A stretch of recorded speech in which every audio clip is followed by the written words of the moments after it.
every nerve in your body. You want to scream, but you can't. Your heart beats so fast, it feels like it's going to burst.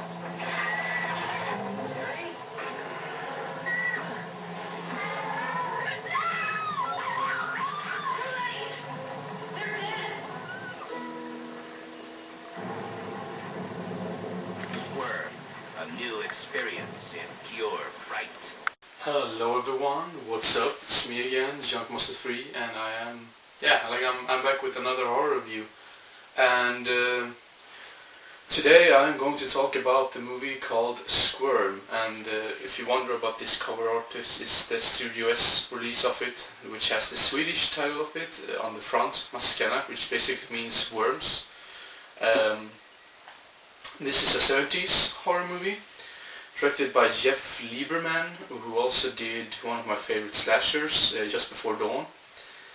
And now this movie surrounds a couple, and the girl is like living on a farm, like in the middle of nowhere, or in a small town, and her boyfriend is like visiting her from another state or another like very big town.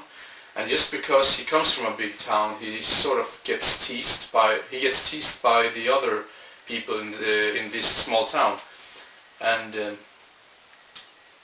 he gets in a lot of stupid situations where he gets picked on by the police and everyone is around him, except for his girlfriend, of course.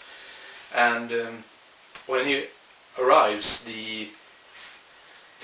one of the guys in town is actually sort of in love with this girl, and when he realizes that she has a boyfriend, he gets very jealous, and then you might ask yourselves, but where are the worms?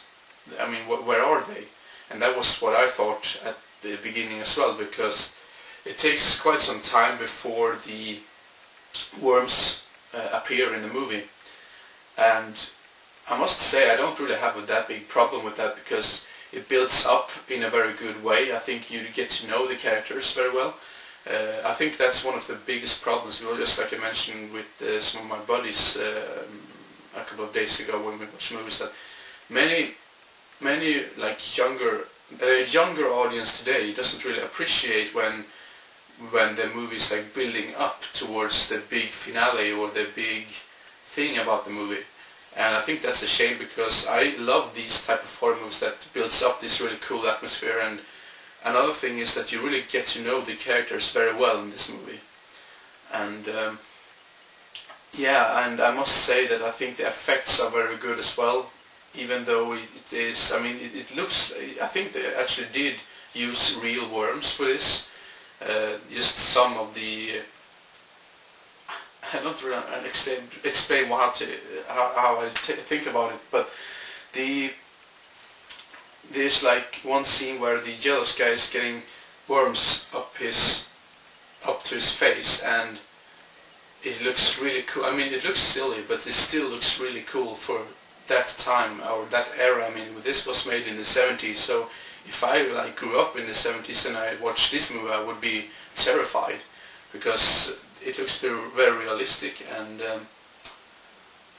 I don't really know what else to say about the movie in general. I mean, maybe some people might think it goes a little over the top towards the end, but I just think it's really cool, because you have this really cool build up to it all, and you start to care about the characters. And I think the female role, or the female lead, I don't remember her name, I think it might be Patricia Percy, I can't remember her name, but I think she did a great job in this. And she's sort of this little pretty girl next door, and she's, I don't really know how to explain her, or describe her, but anyway, now it feels like I'm just mumbling here, so I'm just going to finish off this review before I just bore you to pieces. Now this actually has, I think the special effects were actually made by Rick Baker, who also worked on An American Werewolf in London. So if you like that movie, those special effects, I think you'll enjoy this movie as well. Now, by any means, I don't say An American Werewolf in London is like a worse movie than this, because this is not as good as an American Werewolf in London, of course, but I think this is a very cool movie from the 70s, so I'm ready to give Squirm 8 out of 10 stars on the movie database. Now you might think, oh my god, that's just too high, but yeah, I just loved it. Another thing, I really loved this soundtrack as well. It was very atmospheric and harmonic at the same time, which is a little bit weird to say, but yeah. Squirm, 8 out of 10 stars, really good movie. So if you're a big fan of like creature movies from the 70s, go check out Squirm. It's yeah, it's very, I think it's sort of a feel-good movie in a weird way, in a creepy way, if that makes sense. But yeah, thank you very much for watching, and I hope you enjoyed and didn't get bored, and hope to see you again as soon as possible. So see you next time. Bye bye.